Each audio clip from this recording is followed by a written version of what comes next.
plate 67, and this follows plate 66 of the Sun.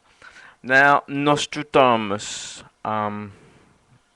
takes us to an image of the Prince himself, the Messiah. This figure we know is the Messiah because he wears a crown on top of his head.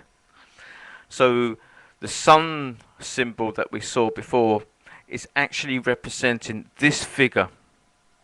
This is the Messiah, according to Nostradamus.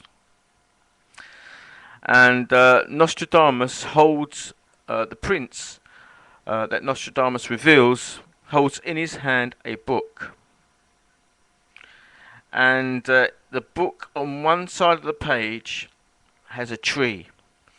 This is representative of the tree of life. So the Messiah to come, his teachings will revolve around the tree of life. The tree of life is found in Jewish mysticism and the Kabbalah. Nostradamus also gives us the language or the place of birth of the Messiah. In the book itself, there is French writing, old French writing, but in the middle of the page there is something very different written, and this is written, just 1-2 words are written in the language of English. They state 1 Mao. Nostradamus was French. He didn't write in English, didn't read in English, but he puts in this prophecy in English language 1 Mao. This indicates that the Messiah to come will understand English or will be of the English nation. The Prince, the Messiah, holds one book. But Nostradamus reveals the work of the Messiah is more than one book. The Prince sits on another book. This is his second work that Nostradamus is presenting. And here we have a third book. Third cover here. And below that we have a fourth book, a fourth work.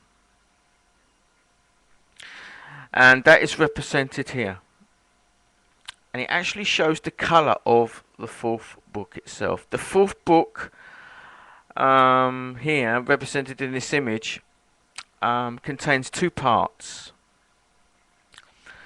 One part of the book itself relates to the gospel, because here we have the fish of Pisces, the Christian era of Pisces, the gospel fish. And here relates to the apocalypse, for a man is wielding a weapon of war. So this book, this fourth book at below, has the colour here, and within the book is partitioned into 2. So the book contains 2 parts, one of apocalypse and second of the gospel. Well, probably an interpretation of the gospel itself. This figure here, which we see, these bands, these figures, in many ways this represents the tale being told, the story being told. And who's telling it? Here the prince is telling the story, and this is what this reveals. Up the top we have the wheel, but here in the wheel we have 8 spokes. This is representing the celestial alignment that is occurring at the end of the age, when the sun rises and meets at the center of our own galaxy. This happens every 13,000 years. So the Messiah rises at this period. This ends the second symbolism found in the lost book of Nostradamus.